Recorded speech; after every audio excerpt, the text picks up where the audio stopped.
is Mike Anderson, and I'm the diesel and automotive instructor for the Guam Trains Academy. And I basically got into training. I've always trained actually over the years. It's the first time I'm doing it in an actual classroom and school type of environment. Normally I train in service department dealerships, in workshops where we have maybe about 50 or 30 mechanics, and so there's different types of skill level. I got into training because I love to be able to teach my skill. It's a very good skill to learn. One thing about being a mechanic is you can basically get a job anywhere, and it doesn't matter what kind of car you're working on or what kind of engine you're working on. An engine is pretty much an engine, and that's what we teach here at the Trades Academy. And basically it's a good skill to know. You'll always end up needing it in the future, and you'll always be able to find work.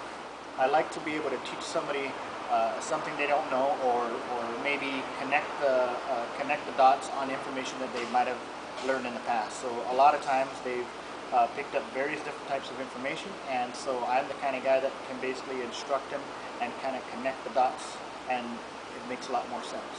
So it's been beneficial to me to basically give back to these students that really want to learn, and they walk away with much more than they thought they would get out of the whole training program. I would advise them to get into a good training program, especially with today's type of engines.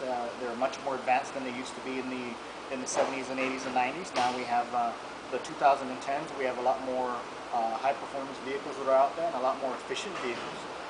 And so definitely the type of stuff you need to get trained on. And once you get trained with today's next generation of engines, it's easy enough to go ahead and apply and get your foot in the door in different dealerships or different repair shops.